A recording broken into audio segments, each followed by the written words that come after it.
Ahora voy a compartir pantalla con ustedes de ese Word. Pueden, si quieren, anotar las preguntas, si no después yo se las envío, no hay problema, pero la idea es que a partir de esas preguntas o de esas consignas, ustedes, yo les doy unos minutos, trabajen como si esto fuera un parcialito domiciliario, traten de bosquejar más o menos las respuestas y demás, y después hacemos una apuesta en común, ¿sí? Como para ver en qué punto estamos parados y paradas con respecto a lo que se entendió hasta ahora, ¿sí? Bien, entonces ahí vamos primero con esto, ¿sí? Con las consignas. Son 10 puntos, 10 consignas bien concretas, bien puntuales, no son estudios de caso ni situaciones para analizar, son 10 consignas puntuales. Les doy unos minutos, obviamente que no hace falta que ustedes ahora elaboren respuestas demasiado completas, simplemente la idea es tratar de entender a dónde apunta la consigna, encontrar en qué lugar estaría la información y bosquejar alguna respuesta como para que ahora en unos minutos hagamos una apuesta en común. Aproximadamente 8:15, 8:20, hacemos la apuesta en común, ¿sí? Insisto que ahora no hace falta que copien todas las consignas, yo después estas se las mando, no hay problema. Enfóquense en las respuestas, enfóquense en la búsqueda de la respuesta, ¿sí? Porque justamente lo que quiero trabajar con ustedes es el alcance de las consignas y cómo desarrollar las respuestas para que resulten completas, ¿sí? Cualquier duda me preguntan.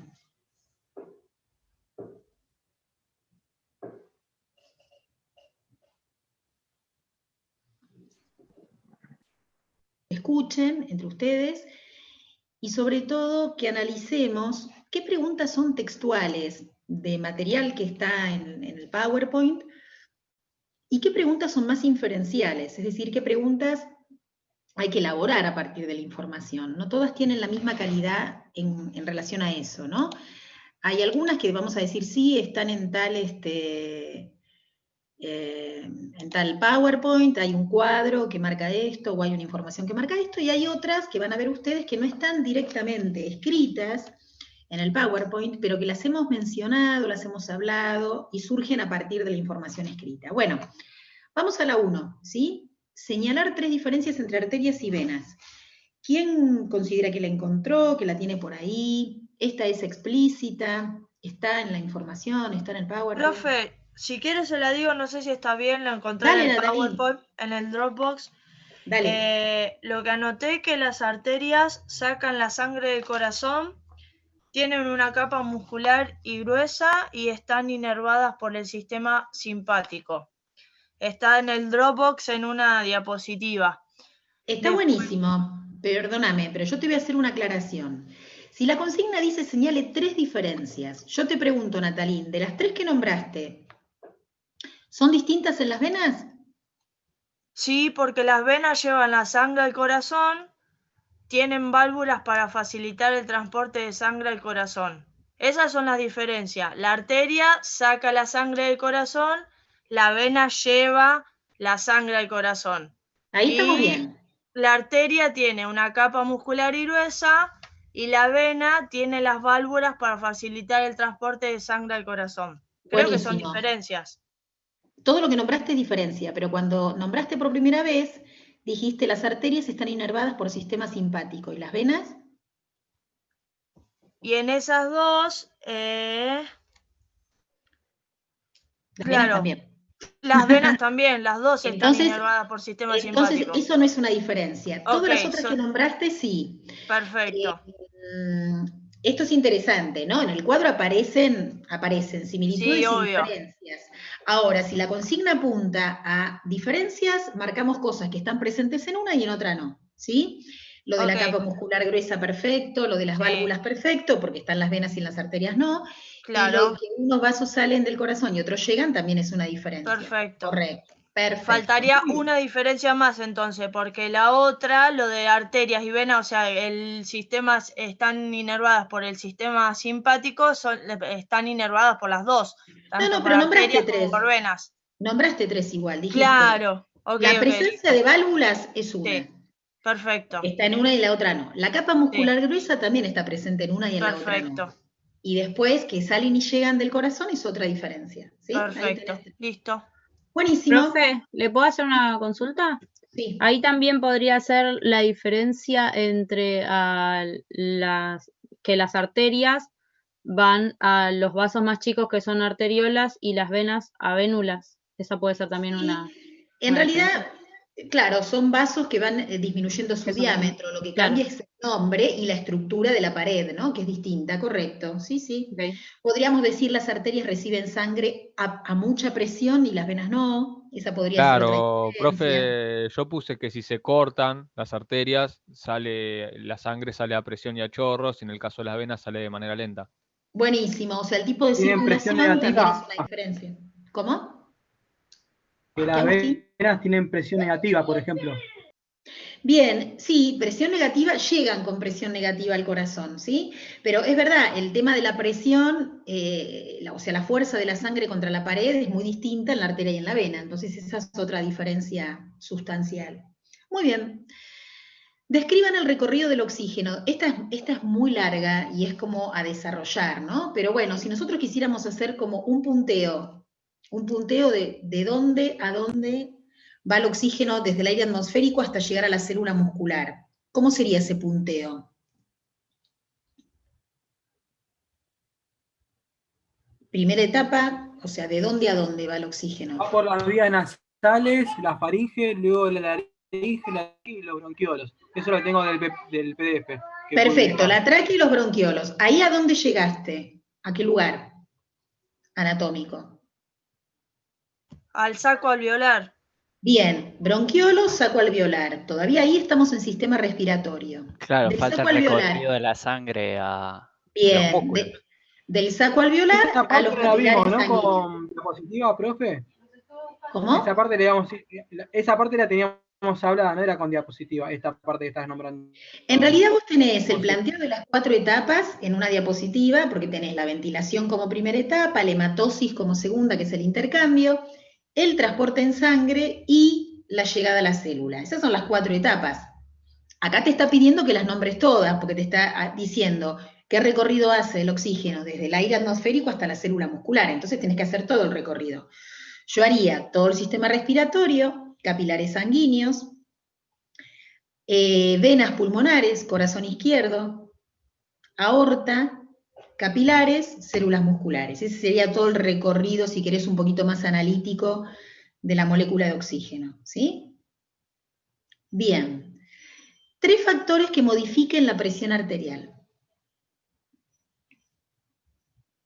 Si la consigna fuera así, ustedes con nombrar los 3 factores estarían contestando. Seguramente en el parcial yo les pondría, nombrar 3 factores que modifiquen la presión arterial y explica de qué manera lo hacen. Es decir, que no solamente nombren los 3 factores, sino que también expliquen si son factores que aumentan la presión o la disminuyen y por qué. Eso estaría todo detallado en la consigna, ¿no? Pero bueno, ¿qué 3 factores podrían ser, profe, la actividad física o una lesión por algún corte de alguna vena o algo? Entonces, si vos decís la actividad física modifica la presión arterial, ¿cómo lo fundamentarías? Si yo te preguntara por qué. ¿Por qué la actividad física modifica la presión arterial? Porque tendrías más ritmo cardíaco, aumentaría ese ritmo cardíaco y el flujo de sangre en el sistema circulatorio. Bien, entonces uno podría decir, cuando se inicia la actividad física, hay mayor torrente sanguíneo circulante y por lo tanto aumenta la presión arterial. Siempre que empezamos una actividad, que pasamos del reposo a la actividad física. Perfecto, esa sería una actividad que puede modificar. ¿Qué otro factor? Vos dijiste se corta un vaso, ¿no? Sí, una lesión. Una lesión. ¿Y una lesión que provoque qué, por ejemplo? Pérdida de flujo, pérdida de sangre, ¿no? Bueno, o sea, una lesión que curse con hemorragia. ¿no? Con hemorragia, con pérdida de sangre. ¿Y eso cómo modificaría la presión arterial? Y ahí lo que tendrías es menos líquido circulante en el sistema circulatorio. Exacto. Entonces, bueno, si la hemorragia fuera, como decís vos, significativa, y se perdiese Sí. cierto volumen de sangre, esa pérdida de volumen provocaría una disminución de la presión arterial. Muy bien, uno más. Dice 3 factores, faltaría uno. Y yo Esta pregunta puse es re la amplia. hormona EPO. La A hormona ver, EPO aumenta la cantidad de glóbulos rojos, que estos pueden aumentar la viscosidad en la sangre. buenísimo, buenísimo. Ahí tenés un factor que viene por el lado de lo hormonal, que modifica la composición sanguínea y al aumentar la cantidad de glóbulos rojos genera como una resistencia interna propia de la sangre que aumenta la presión arterial. Perfecto. Uno podría acá mencionar factores que modifiquen los volúmenes líquidos, factores que modifiquen los elementos sólidos de la sangre, como esto de la EPO, factores hormonales que generen retención de líquido o pérdida, factores del sistema nervioso que provoquen vasoconstricción, factores cardíacos que estén modificando la cantidad de sangre que sale del corazón o la cantidad de sangre que entra, o sea que es una... ¿Factores genéticos encaja? Genéticos o factores hereditarios, decís vos, con respecto, claro, hereditarios con respecto a la predisposición a tener presión alta, sí, tranquilamente también, totalmente. Bueno, muy bien. Acá venía la de Julieta. ¿Por qué mecanismo se logra redistribuir la circulación sanguínea cuando se realiza un ejercicio localizado? ¿Se entiende el concepto, no? ¿De qué estamos hablando cuando hablamos de redistribución de la circulación sanguínea? ¿Sí o no? Yo entiendo el concepto, pero no, la verdad que no encuentro y yo puse algo, pero me parece que está mal. Pero a ver, decí, Nicolás, dale. Ahora es el momento de equivocarse. Yo puse la presión negativa de tórax, por ese sistema, pero ese sistema en realidad lo que hace es ayudar de los miembros inferiores hacia arriba. Claro, por eso no sabía es un factor que colabora con el retorno venoso. Sí, yo había puesto lo mismo. Si hablamos de redistribución, nosotros en algún momento pensamos que de acuerdo con nuestra actividad física o reposo o lo que fuese, a veces se necesita más sangre en algún sector del organismo que en otro. Nosotros dijimos que si necesitamos perder calor, por ahí vamos a tener que tener una vasodilatación a nivel piel para poder eliminar ese calor. O si nosotros necesitamos hacer la digestión, porque acabamos de comer, necesitamos mayor flujo sanguíneo en nuestro sistema digestivo que en otros sectores del cuerpo. Pero si estamos en una actividad física aeróbica y necesitamos nuestros músculos llenos de sangre, por ahí necesitamos menos sangre en ese momento en nuestro sistema renal. Bueno, ¿cómo se da esa redistribución? ¿Quién se encarga de mandar más sangre a un lugar ¿Linfocitos y menos sangre en otro? o no? Tampoco. No, los glóbulos blancos no. Por un lado el sistema nervioso... autónomo? ¿Cómo? Claro, el sistema nervioso simpático, que recién Natalín mencionó como responsable de las arterias y las venas. Tenemos un sistema simpático que se encarga de vasocontraer en determinados lugares. Entonces el sistema nervioso simpático es el que se encarga de esto. Junto con el sistema nervioso simpático hay una hormona que es la adrenalina, que también es protagonista en esta redistribución del flujo sanguíneo. O sea que tenemos factores hormonales y factores que acompañan al sistema nervioso autónomo. Esos serían los dos mecanismos más importantes en la redistribución de la circulación sanguínea. ¿Sí? Bien. Avanzamos con una más y nos metemos en la segunda reunión para terminar el trabajito. La 5 es bien puntual, bien conceptual. ¿Cómo está compuesta la sangre? ¿Qué cosas tendríamos nosotros que nombrar si me piden composición sanguínea? Los elementos líquidos, que es el plasma, y después los glóbulos rojos, glóbulos blancos y plaquetas. Perfecto, o sea, los elementos sólidos celulares y, como dijo Natalia, el componente líquido. Esa pregunta podría estar acompañada también de cuál es el porcentaje de relación que hay entre uno y otro, entonces uno ahí tendría que hablar de hematocrito, de la relación entre volumen... Que sí. En los hombres es mayor que en las mujeres, eso es lo que hemos visto. Claro, y cómo se da ese porcentaje de relación entre lo líquido y lo sólido. Eso podría estar todo incluido en esta pregunta acerca de la composición de la sangre. No lo pregunta acá en el ejercicio, pero también se puede preguntar por las funciones de los distintos grupos celulares de la sangre, y entonces ahí habría que marcar una diferencia entre los 3 grupos que mencionó Natalie, ¿sí? Bueno, hacemos una pausita de 5 minutos nomás, y nos metemos en la segunda parte del trabajo práctico, ¿sí? Ahí nos vemos. ¿Qué no puede faltar en esta descripción del mecanismo de inspiración?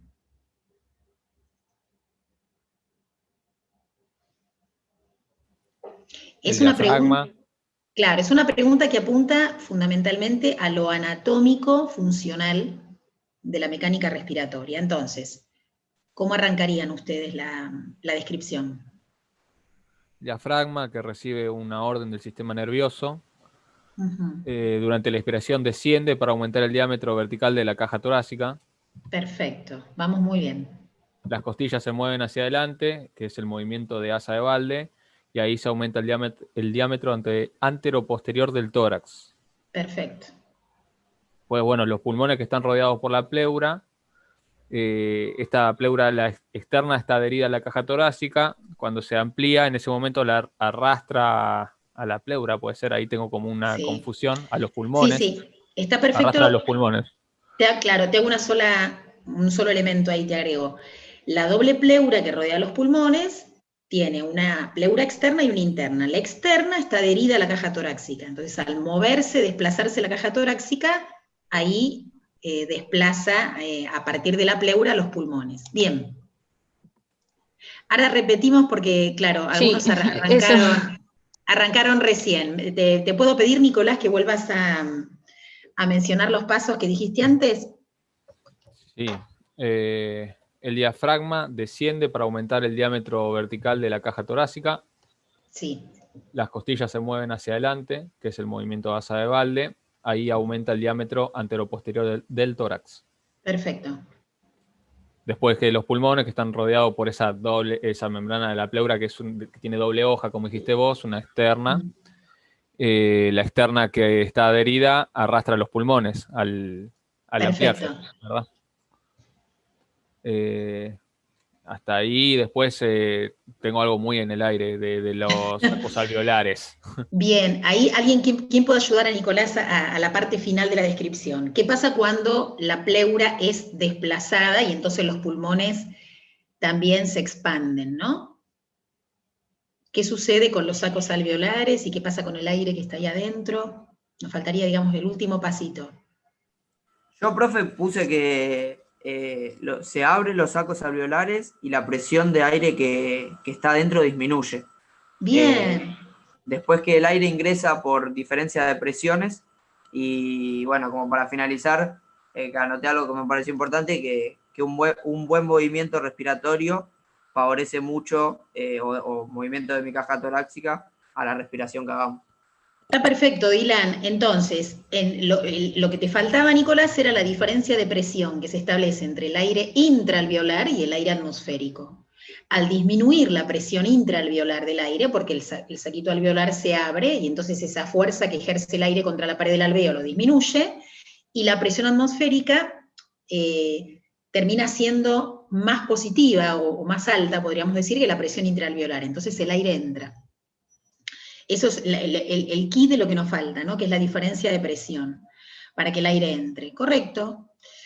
Ese sería más o menos el mecanismo de la inspiración, que como es un mecanismo activo, hay que explicarlo con todo esto, ¿no? No les voy a pedir el mecanismo de la expiración, que es un mecanismo totalmente pasivo y de retracción elástica de los tejidos, ¿sí? Bueno, muy bien. 3 factores que favorecen la hematosis. ¿Qué era la hematosis? Ahí hay que definir primero el concepto para poder entender los 3 factores que favorecen, ¿no? Es el intercambio de gases entre la sangre y los pulmones y viceversa. Perfecto. Entonces, 3 factores que estarían favoreciendo ese intercambio de oxígeno entre alvéolo pulmonar y capilar.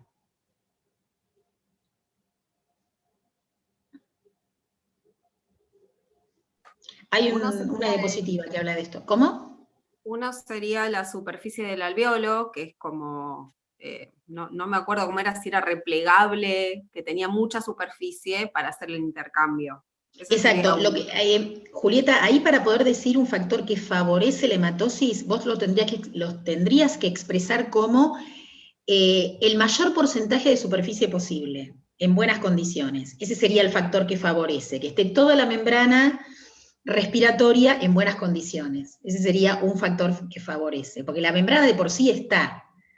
Sí, Ahora, sí, sí, ¿cómo favorece esa membrana el intercambio? Y bueno, que esa membrana tiene que estar en buenas condiciones, no tiene que haber lesión, ¿sí? Bien, esa sería una. Que Aumento haya de la menor temperatura. Que haya una temperatura, bien, que favorezca, que generalmente es una temperatura alta o por lo menos similar a la temperatura corporal. Es decir, si nosotros estamos en un ambiente muy, muy frío, además de que nuestro organismo tiene que hacer muchos mecanismos compensatorios para mantener la temperatura interna, una baja de temperatura importante podría dificultar el intercambio, ¿sí? La hipotermia que uno puede sufrir estando en un agua muy fría o en condiciones muy frías puede dificultar la hematosis, correcto. ¿Qué más? Esto desde el lugar negativo. Del lugar positivo sería un aumento de temperatura, favorecería la hematosis, porque la pregunta está hecha en términos de que favorezcan la hematosis. ¿Qué más Otro puede favorecer? puede ser que la persona no tenga rotos sacos alveolares o no tenga Bueno, una eso está, afección. claro, Dylan, eso está relacionado con la superficie que mencionaba Julieta. Pero ¿qué más tiene que pasar para que las moléculas de gas se muevan de un lugar a otro? Esto lo vimos cuando explicamos el concepto de difusión simple. Tiene que haber una mayor presión de gas. Claro, en un lugar que en otro. Tiene que haber diferencia de presiones. Acuérdense que para que el aire, o cualquier fluido, no solamente un gas, un líquido, un gas, para que se mueva de un lugar a otro, tiene que haber diferencia de concentración en un lugar y en otro. Si yo tengo, vamos a suponer, con el ejemplo de la altura, si yo me voy a un lugar de mucha altura y la cantidad de oxígeno que tengo afuera comienza a decrecer, ese aire atmosférico cada vez tiene menos oxígeno y cada vez se parece más, entre comillas, al aire que yo tengo adentro.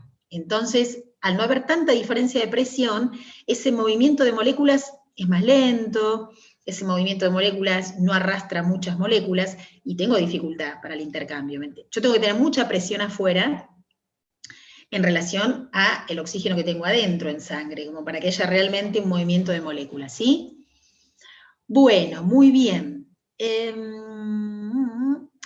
elementos favorecen el retorno venoso? Es decir, ¿qué elementos ayudan a que la sangre vuelva a través de las venas hacia el corazón?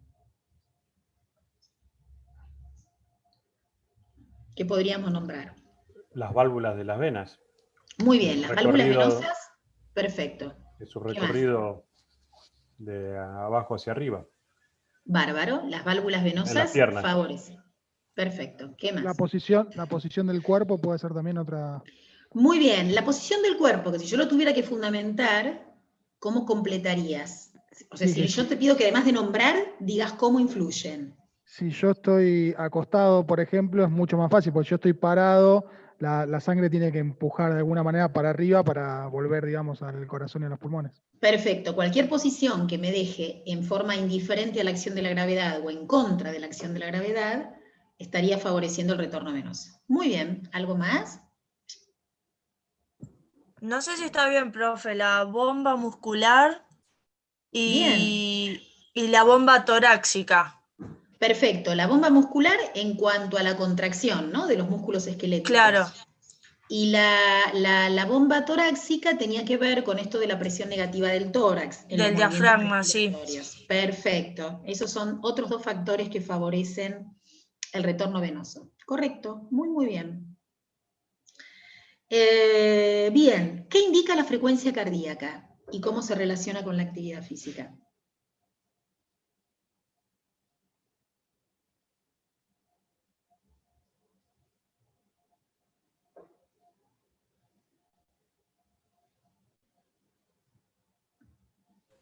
Lo tiro ahí en el aire, ya que ahí dice nada. No sé si es eso, no lo complete esto. Que puede ser que es la cantidad de latidos que da el corazón por minuto. Bien, entonces, ¿qué tipo de característica nos ilustra la frecuencia cardíaca? Cantidad de contracciones por minuto, es decir, la velocidad con la que trabaja el corazón.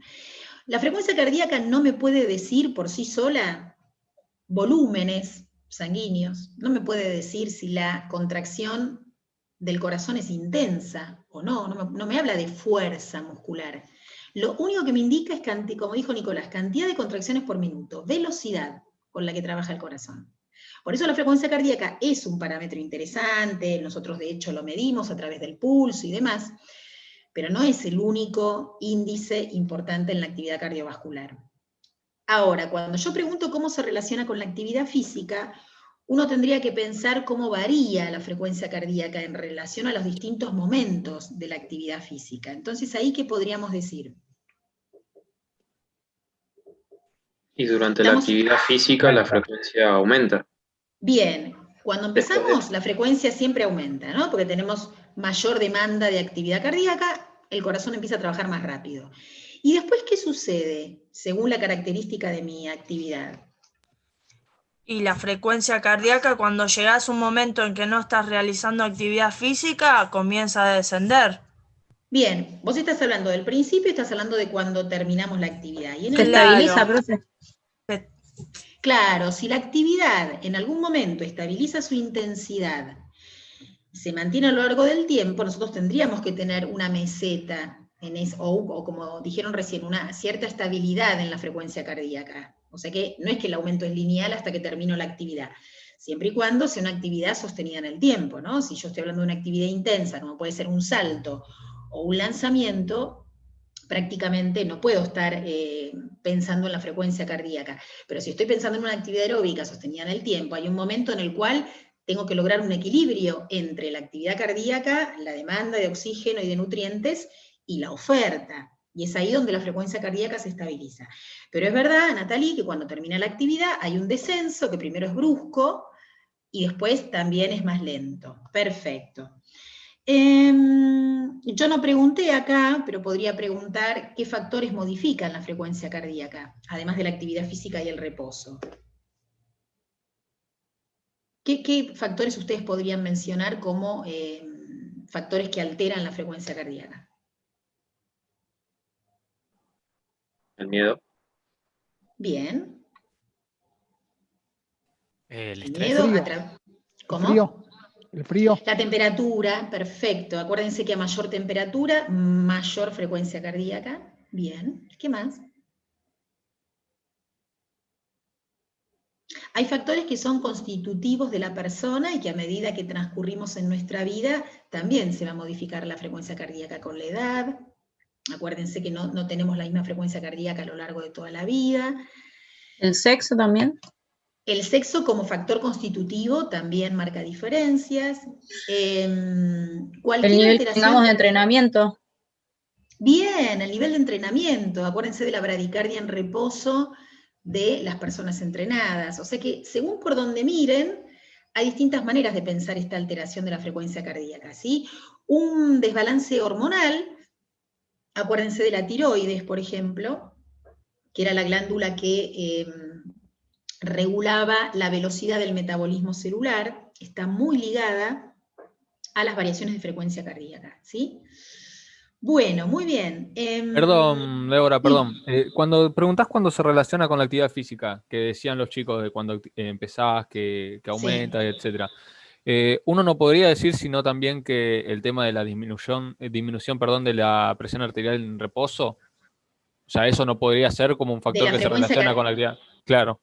Sí, sí, también. Sí, vos podés en ese mismo tipo de respuesta decir que las personas entrenadas tienen bradicardia en reposo y eso es una relación entre frecuencia cardíaca y actividad física tal cual. Vos podés pensar cómo se relaciona la frecuencia cardíaca durante la actividad física o podés pensar cómo se relaciona la frecuencia cardíaca con el entrenamiento, que eso es un poco lo que vos estarías respondiendo. Pero sí, claro, totalmente. Claro, gracias. Sí, de nada. ¿Cómo se regula la frecuencia respiratoria? Ahora hablamos, sí, de la velocidad con la que respiramos por minuto. ¿Quiénes regulan o cómo se regula la frecuencia respiratoria?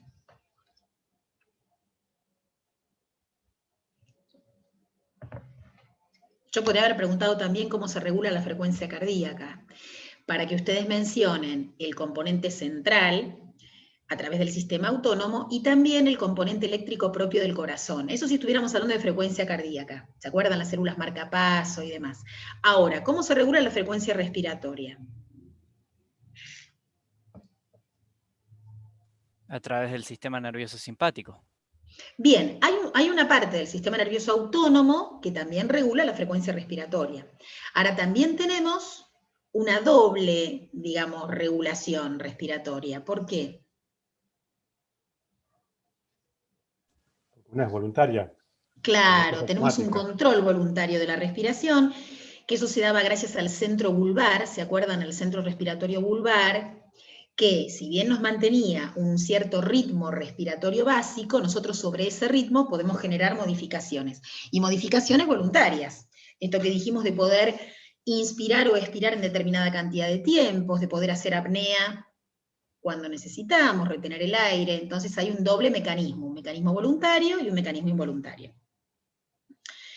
Tenemos miles de preguntas más para hacer, pero esto es un poco lo que yo quería que ustedes pusieran a prueba para empezar a pensar en términos de examen y en términos de hacia dónde tengo que apuntar con la información. Por un lado, tener claro dónde ir a buscar la información puntual, que eso lo van a encontrar en las diapositivas, en el manual donde está la información teórica, en lo que ustedes hayan apuntado en alguna clase, pero por otro lado también es interesante las preguntas que establecen relaciones con esa información. Porque a lo mejor no hay una diapositiva que diga... Profe, perdón, ¿podemos volver a repasar la 2?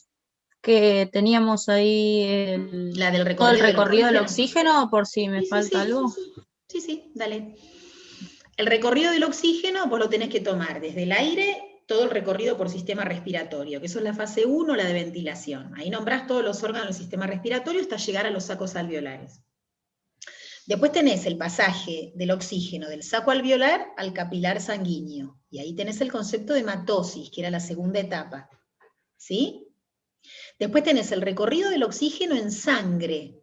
¿Se acuerdan que dijimos que va asociado mayoritariamente con la hemoglobina? Hay un pequeñito porcentaje que viaja libre, y ese recorrido también lo podés nombrar. Vos podés decir, va por las venas pulmonares hacia el corazón izquierdo, del corazón izquierdo pasa a la aorta, de la aorta a todas sus ramificaciones hasta los capilares que llegan a las células musculares. Y ahí tenés el pasaje de oxígeno de capilares a células musculares, y ahí terminaría el recorrido. Yo también puedo pedir el recorrido del dióxido de carbono. ¿Y cómo lo haríamos? Exactamente al revés. Partimos de las células y hacemos todo el recorrido inverso hasta la salida a través del sistema respiratorio. ¿Sí? ¿Alguna duda con eso? No. Bueno, ¿cómo se sintieron? ¿Muy perdidos, perdidas con las preguntas? ¿Sonó lo que veníamos hablando? Me hacen así. Obviamente, al no tener estudiado esto ni incorporado, no es que las respuestas salen mágicamente, pues si no sería muy sencillo, ¿no? Pero sí tenemos que tener todos idea de qué estamos hablando, y esto de saber dónde encontrar la información, y si no es algo que está puntualmente en una diapositiva, confiar en que tienen elementos para poder elaborar esa respuesta, porque obviamente que ustedes me van a decir, no, ¿en qué diapositiva decía qué relación tenía la frecuencia cardíaca con la actividad física? Y no hay una diapositiva donde eso esté, pero sí lo hemos mencionado, o de la misma manera en que uno dice, ¿qué tipo de controles tiene la respiración? Por ahí no hay una diapositiva que diga como título controles de la respiración, pero sí, si ustedes se van a ver la parte final de la clase de respiratorio, es ahí donde hablamos de regulación y aparece. En algún punto, y esto quiero que lo tomen a bien lo que les voy a decir, si yo tomara exactamente los mismos títulos y las mismas formas de encarar la información a través de la consigna, no estaría haciendo más que el corte y pegue, que para ustedes sería más sencillo, pero que a nivel aprendizaje me parece que es bastante pobre. Si yo les digo a ustedes, bueno, el parcial consiste en reproducir la información que está en las diapositivas en un examen escrito. No hay ninguna habilidad puesta en juego ahí. Es como pedirles algo de memoria y no pedirles que lo expliquen. Entonces, que uno si puede no repetir. no podríamos ¿Cómo? no podríamos razonarlo, Débora. No, digamos, podría yo tomar un examen que fuese así de puntual, ¿me entendés, Sergio? Y estoy segura, quizás me equivoco, que todo el mundo se sacaría 19, estaríamos todos contentos, y en realidad, de hecho, ya de por sí el parcial domiciliario tiene muchas ventajas en relación al encuentro de la información. Esto lo hemos hablado otras veces, ¿sí? Ustedes no tienen obligación de estudiarse ninguna clasificación, no tienen que retener ningún dato numérico ni nada por el estilo, porque toda la información está ahí. Entonces, lo único que hay que hacer, tenemos que dar un pasito más en el examen, que es la posibilidad de relacionar esos conceptos que tienen ahí para ver si entendieron el proceso. Si yo pregunto qué factores modifican la presión arterial y cómo lo hacen, yo ahí estoy dando un salto cualitativo. No les estoy pidiendo la definición de presión arterial, que ahí la tienen, la copian y la pegan. Les estoy pidiendo que a esa definición ustedes le relacionen factores que la alteran y cómo la alteran. Entonces ahí uno tiene que dar un paso más. Bueno, eso es lo que les pido que hagan para el parcial, ¿sí? De la misma manera que hicimos un repaso de cardiorrespiratorio, vamos a hacer un repaso de endocrino, de termorregulación y de equilibrio hídrico, que son los temas que nos quedan.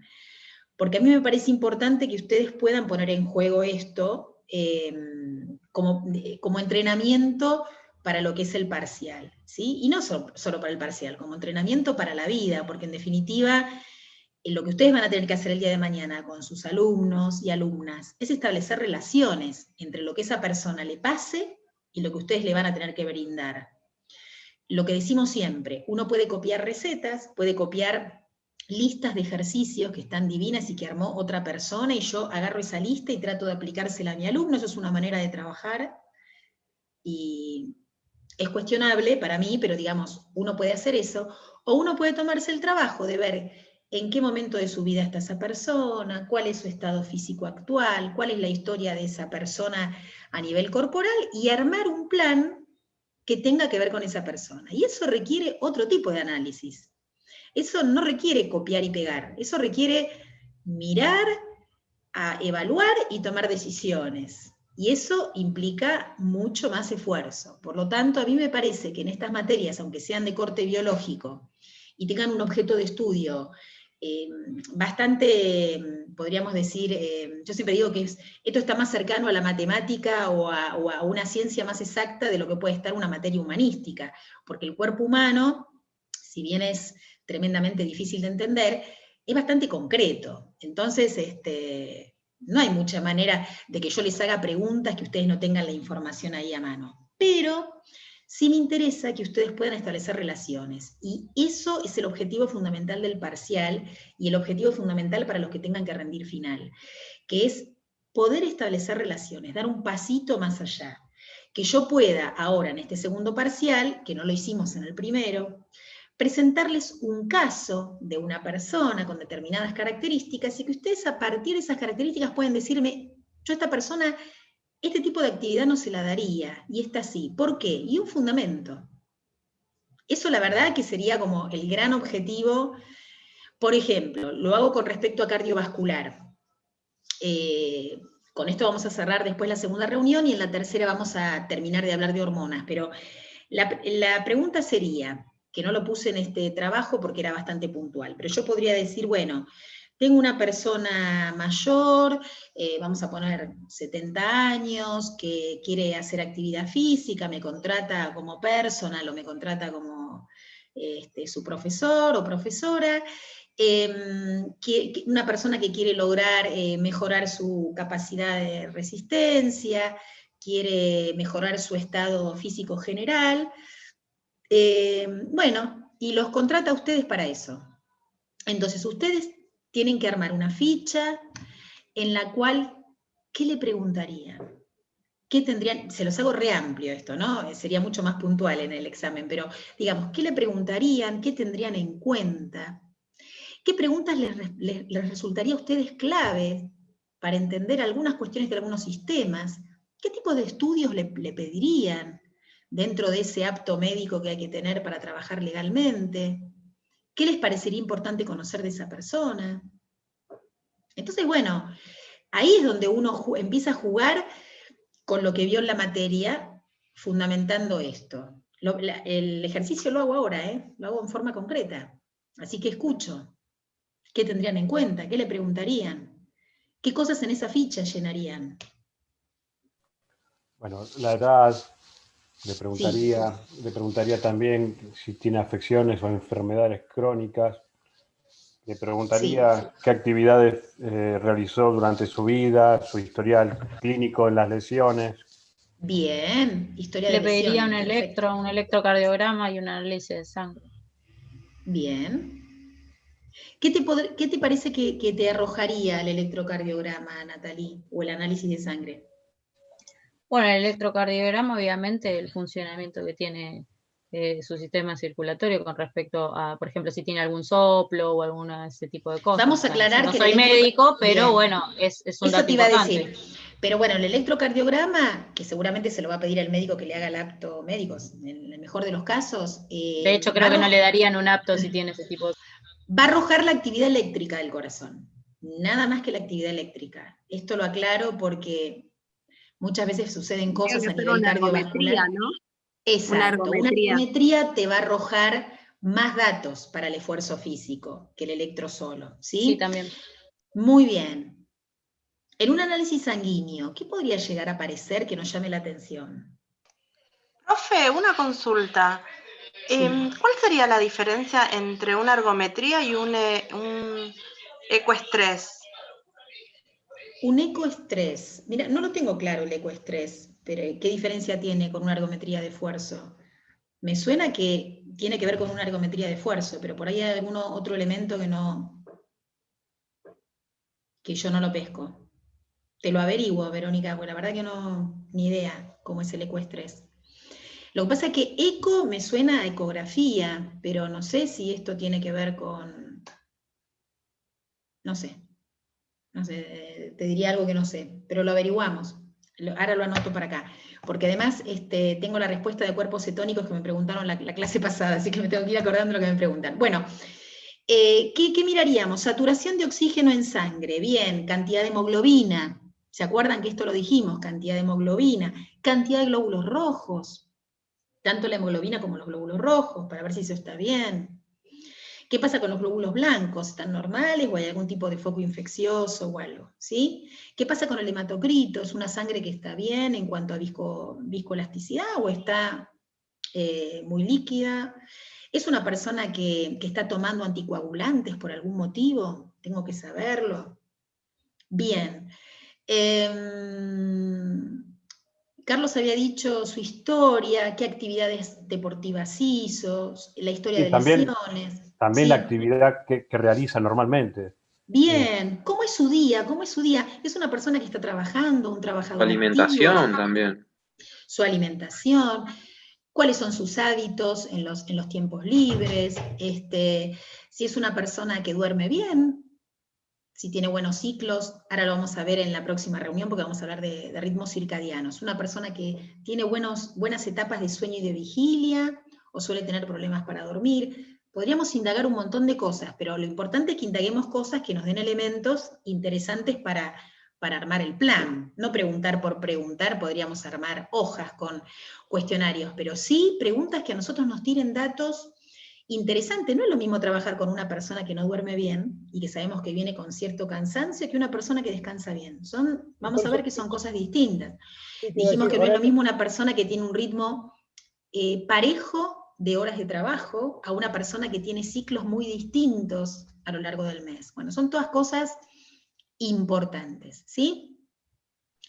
Y después miraremos si es una persona que tiene sobrepeso, si es una persona que tiene una postura medianamente armónica o no. Lo vamos a ver caminar, lo vamos a ver moverse. Seguramente haremos ejercicios de movilidad para ver cómo están sus articulaciones y sus amplitudes. Bueno, todo esto que quizás nos lleve todo el primer encuentro, son todos los datos que nosotros necesitamos para armar el plan. Y lo importante es que lo que ustedes pregunten o lo que ustedes traten de mirar tenga una relación con algo de lo que hayamos visto en fisiología, fundamentalmente, en el momento del examen. Después para la vida cotidiana no hace falta, pero sí para fundamentar algunas cuestiones que tienen que ver con lo que vimos en fisiología, ¿sí? Bueno, últimos 5 minutos, son las 9:10, 9:15 nos juntamos para hacer el último tramo, ¿sí?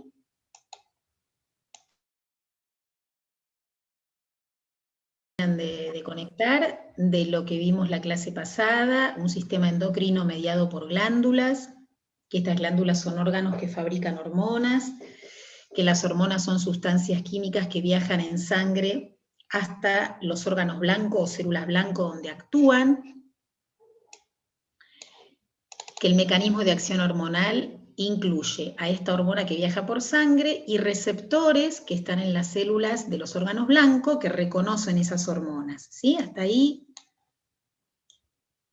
vimos que hay un control de secreción hormonal que parte del sistema nervioso, de esta región del hipotálamo, que hay factores que estimulan a la hipófisis, esta glándula madre que está ahí en la base del cerebro, y que esta hipófisis secreta varias hormonas,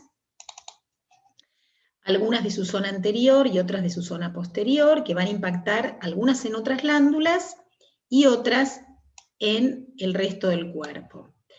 Hablamos de hormona de crecimiento, hablamos de hormonas tiroideas y hormonas reguladoras del calcio, una tiroidea y otra de paratiroides. Hablamos de hormonas suprarrenales, hablamos de gonadotrofinas, que son las hormonas sexuales. Hicimos un recordatorio de lo que es la anatomía de personas con vagina y de ciclo sexual. Y hoy vamos a completar esta idea de hormonas sexuales y ejercicio, y vamos a hablar después de hormonas pancreáticas y de glándula pineal, que la habíamos mencionado hacia el final de la clase pasada. Son los 3 circuitos, digamos, que vamos a terminar de armar hoy. Nosotros habíamos dicho que la hipófisis secretaba 2 hormonas gonadotrópicas. Una era la folículo estimulante y la otra la luteinizante.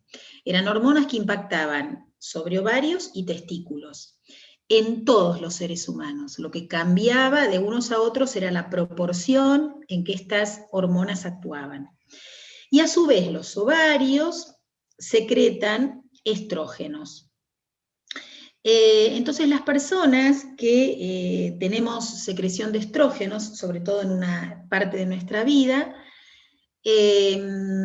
van a tener cierta influencia sobre la constitución de nuestro cuerpo y también sobre el rendimiento físico, ¿sí?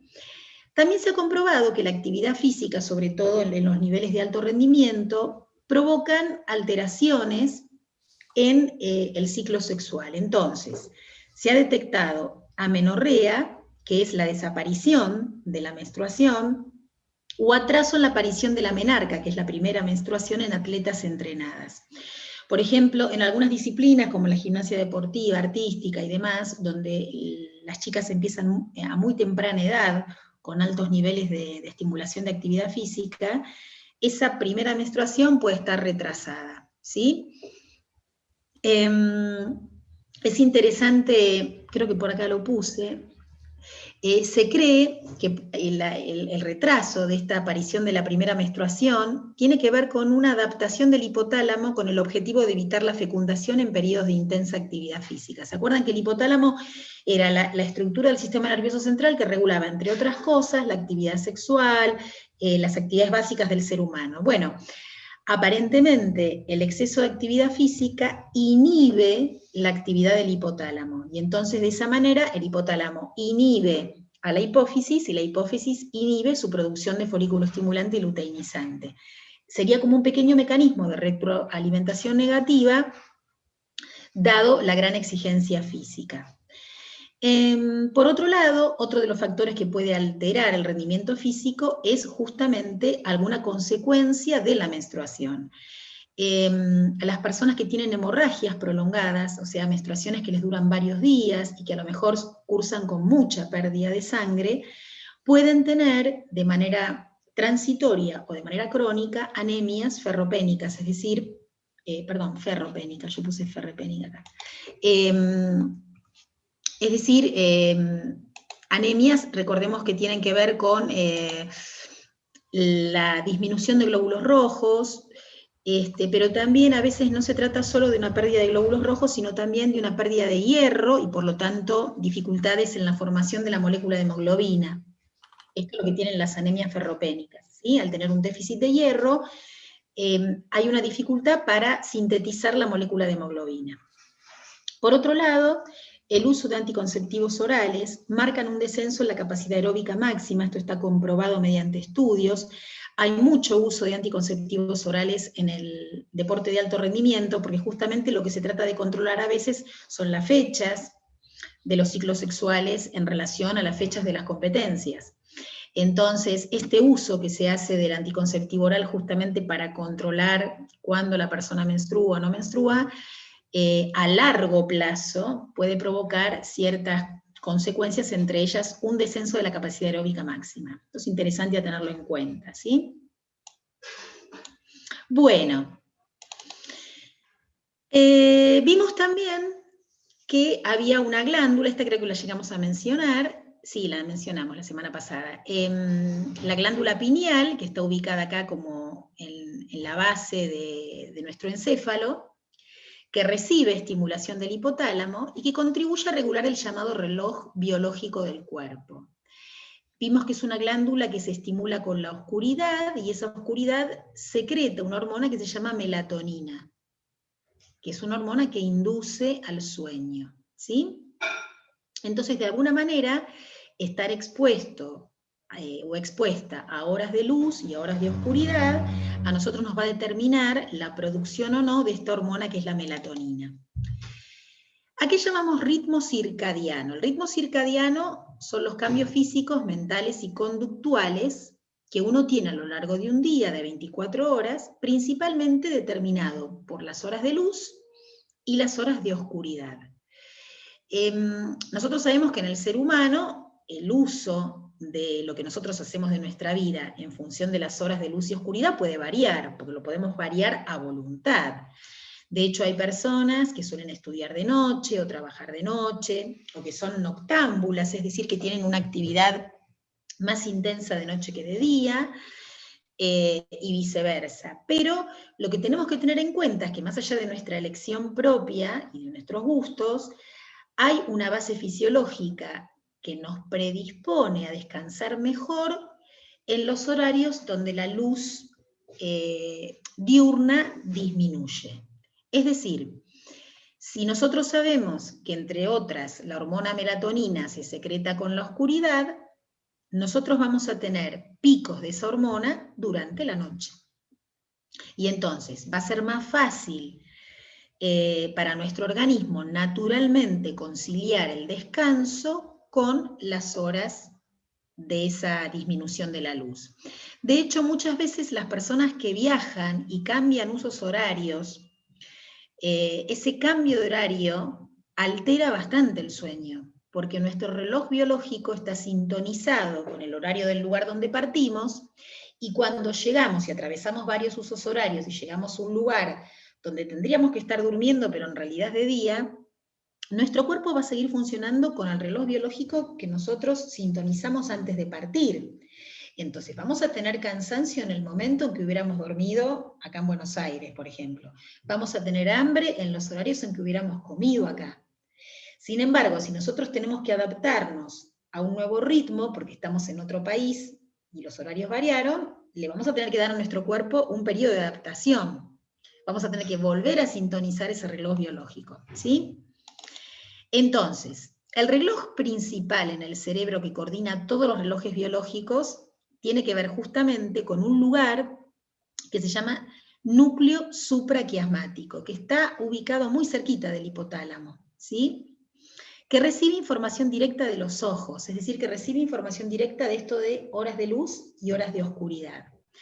Muchas personas en los viajes que atraviesan varios usos horarios suelen dormir con antifaces, justamente para eliminar la luz externa y generar en el organismo una sensación de noche, una sensación de oscuridad. Lo mismo que la gente que tiene que dormir de día para recuperar horas, porque a lo mejor trabajó de noche, Lo que se recomienda es que si no tiene más remedio que dormir durante el día, genere condiciones de oscuridad como para engañar, podríamos decir, al reloj biológico de que realmente ha disminuido la luz solar. ¿Sí? Acá me hacen preguntita. No, tenés razón que estas diapositivas no están porque las agregué. Yo lo que voy a hacer es mandarle a Ana Laura este nuevo PowerPoint, ¿sí? Y un par más que le voy a mandar para que ustedes lo tengan. Sí, estas diapositivas no estaban en el PowerPoint original. Bien, es muy interesante todo lo que tiene que ver con ritmo circadiano y reloj biológico porque no está alterado solamente porque viaje y cambie usos horarios. Dijimos la semana pasada que esto también está relacionado con los turnos laborales. ¿Se acuerdan que lo llegamos a mencionar? Para la persona que cambia su turno laboral y que comienza a trabajar de noche, pero de manera sistemática de noche, este periodo de adaptación va a llevar un tiempo, pero después el reloj biológico logra sintonizarse con la nueva vida, digamos, ¿sí? El gran problema lo tienen las personas con turnos rotativos, y ahí es donde tenemos el mayor de los problemas, y yo le comentaba, no me acuerdo a quién, la semana pasada, que es interesante averiguar esto y fundamentarlo, porque esto sí trae muchas alteraciones. Si yo una semana tengo que trabajar de noche, la otra tengo que trabajar a la mañana, y la otra me toca a la tarde, y así voy cambiando, no logro nunca sintonizar mi reloj biológico con el factor externo. Esto trae consecuencias y alteraciones en el sueño.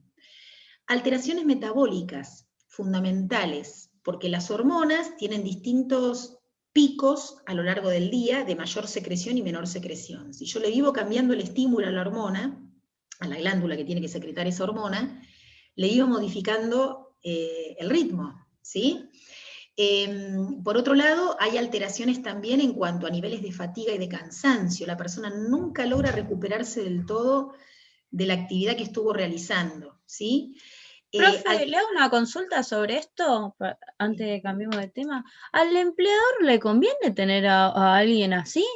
Porque, a ver, la persona que tiene turno rotativo vive fundida, es la realidad. Yo tengo un montón de amigos que tienen esos turnos y la verdad que el de noche también le cuesta, pero el que está en turno rotativo está todo el día cansado. Yo no sé cuál es el objetivo empresarial, te podría decir. Claro. Me imagino yo que porque tienen que rotar con sus otros compañeros, para no estar siempre unos de día y otros siempre de noche, entonces deben querer cambiar. Me parece que yo creo que a nivel, mirá lo que te digo, a más. nivel social debe ser Cagada, quizás hasta mejor, hasta mejor en algún punto, tratando de pensar en tu pregunta, Natalie, quizás a nivel social es conveniente que en algún momento te toque de noche, de día o de tarde, porque vas pescando a nivel social y familiar algunas cuestiones. El que trabaja siempre de noche o el que trabaja siempre en un determinado horario, tiene la vida como al revés un poco de los demás, ¿sí? Pero si vos me preguntás del punto de vista fisiológico y de la salud, no cabe duda, pero hay millones de estudios hechos en relación a los turnos rotativos y a todas las consecuencias que esto trae. Pero millones de estudios. Yo no entiendo cómo todavía hay empresas que se siguen manejando de esta manera. Yo creo que les comenté, una vez atendí a un paciente en el consultorio que trabajaba en un puesto de autopista, en un peaje, y trabajaba con turnos rotativos, pero estaba destruido, un tipo joven además, destruido porque no se alimentaba bien, no lograba, bueno, acá me están hablando de las guardias médicas, me está hablando Nico también, ¿no? De las personas que pasan un montón de horas sin dormir. De alguna manera, el médico que hace guardias por ahí hace una semanal y después tratará de recuperar, pero también son situaciones muy extremas, de mucho estrés, pero en algún momento tenés que compensarlo con algo, porque si no, si permanentemente le estás cambiando el estímulo al cuerpo, el cuerpo nunca se termina de acomodar a la nueva situación. Nunca le das tiempo a que las hormonas digan, bueno, ahora vamos a secretar mucho, ahora poco, ahora vas a comer y vas a metabolizar lo que comiste y ahora vas a dormir. Es tan importante tener rutinas, tan importante que el cuerpo tenga situaciones predecibles para poder tener momentos parasimpáticos y momentos simpáticos, para tener, ahora lo vamos a ver con las hormonas pancreáticas, ¿no? momentos donde la insulina se secreta y momentos donde no. Ahora, si eso te cambia completamente, todo el tiempo, estás como siempre en alerta, tu cuerpo está siempre como en alerta. Entonces el gasto de energía es tremendo, tremendo. Así que bueno, no sabría contestarte cuál es el objetivo. Seguramente a nivel empresarial debe haber un objetivo, porque si no, no. Ahora, hoy en día con las RT y demás, y las consecuencias que esto No, claro, trae... me llama la atención porque desde el punto de vista de rendimiento también, o sea, bajas. Alguien cansado tiene menor rendimiento, eso está claro. Totalmente. Debe haber algún objetivo por el cual hay una rotación ahí, Sí, y no dejan que claramente. la gente, hasta, bueno, no quiero meterme en temas que no me corresponden, puedo llegar hasta pensar en que ni siquiera se arman grupos sociales a nivel trabajo, si no compartís los turnos. Y eso también debe tener que ver con algún tipo de ventaja, de que no se establezcan determinados vínculos. Mi cabeza ya va por otros lares, ¿no? Pero supongo que alguna idea debe haber a nivel empresarial para que esto sea de esta manera, porque la verdad que si no tiene lógica desde el punto de vista fisiológico, no tiene lógica, ¿sí? A ver los polis que opinen. No, bueno, eso iba a decir recién lo que decía Carlos, y más que nada en lo que es policía, que tiene mucho esos horarios de miércoles, es para que todo el personal no esté trabajando todo el turno noche, para que se vaya rotando y vaya teniendo un poco de vida social. Pero, ¿qué pasa? En lo personal, y le puedo asegurar, profesora, si quiere, hacemos la prueba, la semana de noche, que son 8 días más o menos que trabajo, y duermo 15 minutos a 2 horas por día, durante 8 noches. Después viene la semana de 14 a 22 y es la que amo, porque ahí duermo, y sí, prácticamente las 2 de la mañana hasta las 12 del mediodía. Ariel. Y la semana de mañana otra vez, ahí duermo 4 horas, así que vivo.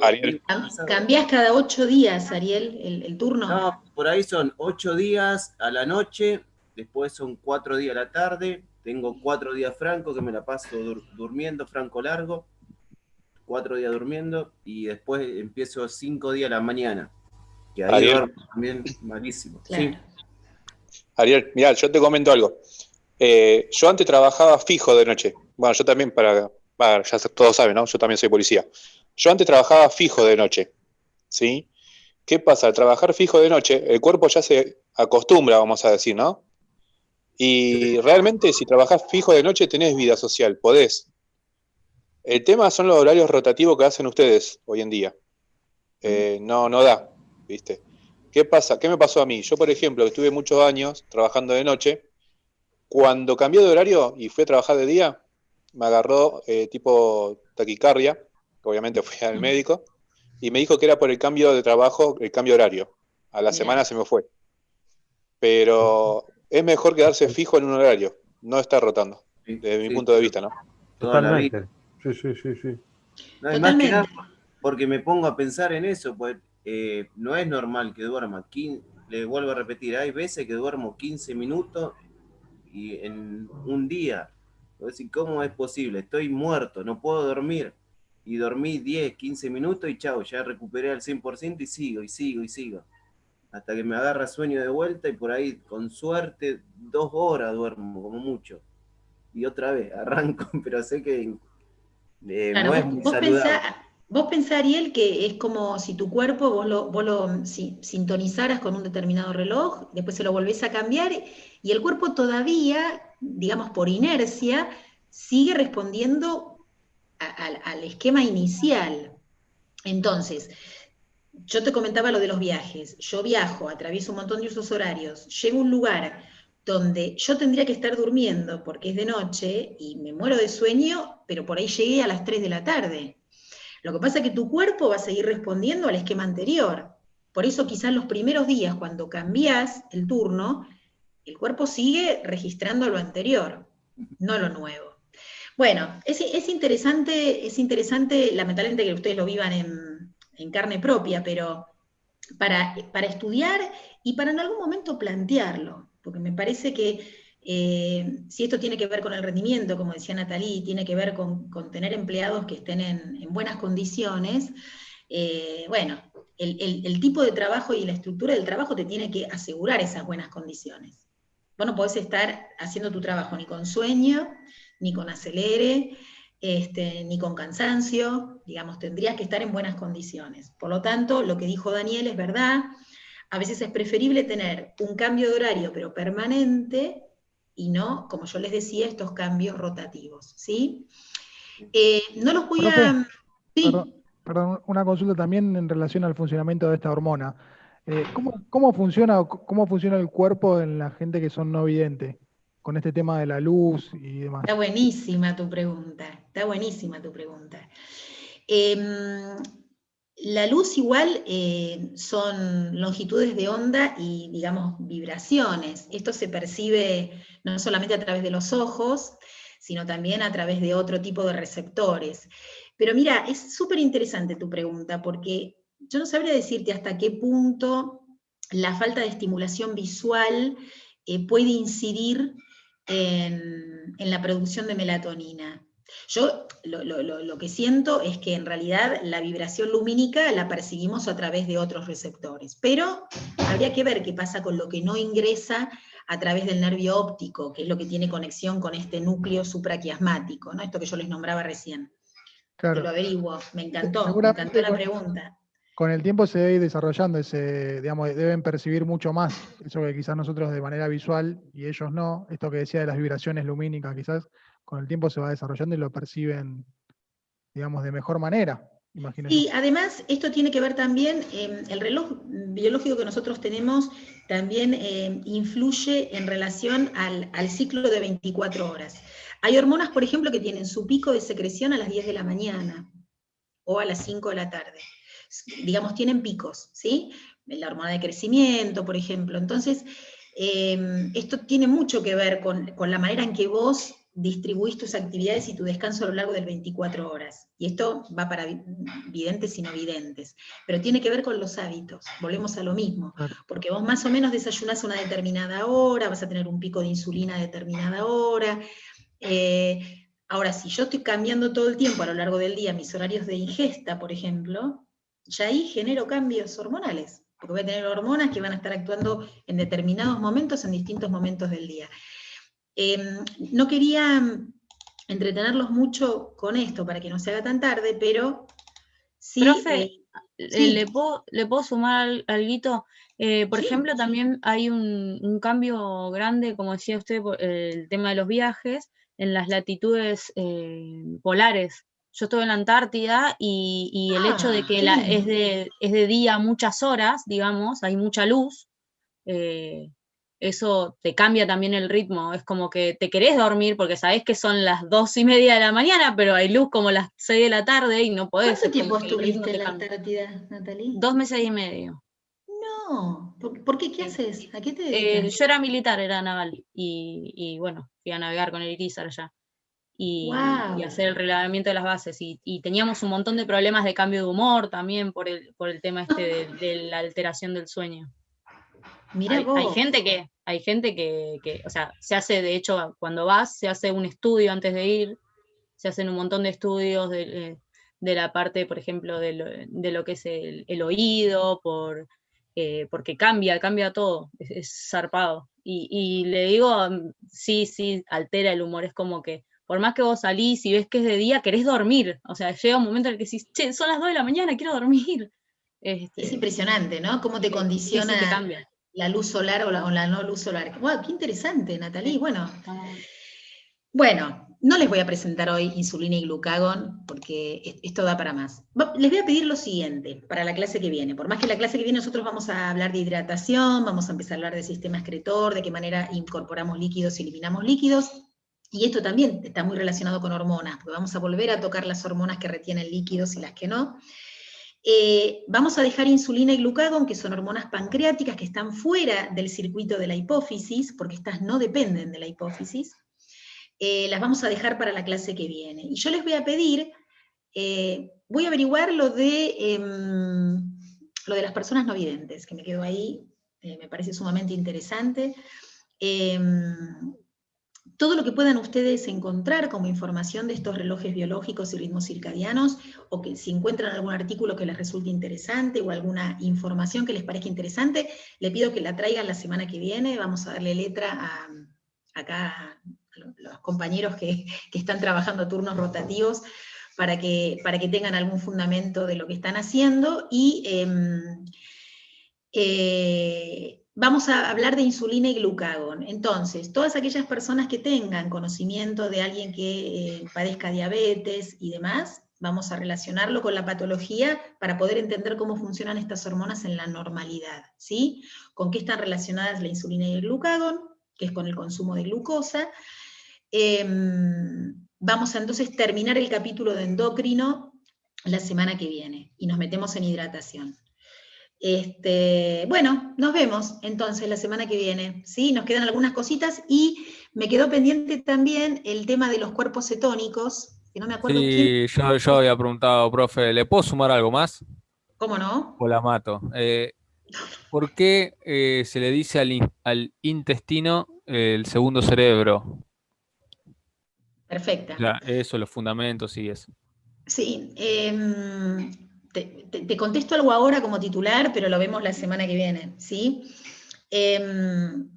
Obviamente que está relacionado con todo lo que nos sucede a nivel metabólico cuando tenemos una mala o buena absorción de nutrientes a nivel intestinal, ¿sí? De hecho, muchas disciplinas que no tienen que ver con la medicina tradicional, como puede ser la medicina ayurvédica o la medicina oriental, hacen mucho hincapié en el ritmo intestinal. Si sos una persona constipada, si sos una persona que tiene diarreas a repetición y demás, en función de cómo funciona el resto de tu organismo. Porque hay una parte del sistema nervioso, ¿se acuerdan del sistema entérico? Que es ese que formaba parte del sistema nervioso periférico y que es exclusivo para nuestro sistema digestivo, que se altera muchas veces con factores provenientes del sistema nervioso central. Entonces, toda la manera en que vos digerís los nutrientes y los utilizás tiene mucho que ver y está directamente relacionado con otros aspectos del sistema nervioso. Entonces, hay muchas disciplinas que estudian directamente tu sistema digestivo y cómo vos haces uso de tus nutrientes, y en eso basan tu estado de salud, para que te des una idea. Por eso es tan importante, o para algunos es tan importante, o está al mismo nivel que el sistema nervioso para el resto de los sistemas, ¿sí? Bueno, entonces, nos quedaron varias cositas pendientes que las voy a anotar para no olvidarme también. Vamos a hablar un poquito más de ritmos circadianos y relojes biológicos, vamos a hablar de hormonas pancreáticas, y con eso cerramos el capítulo de endocrino la semana que viene. Y empezamos con hidratación. Les voy a pedir también que, si tienen a mano o consiguen para la semana que viene, tengan etiquetas de bebidas deportivas, ¿sí? Gatorade o la que consuman, tengan a mano etiquetas, que vamos a hacer un poquito un análisis de eso también, ¿sí? Bueno, buena semana. A descansar. No, profe, buena No, semana. profe, buen fin de-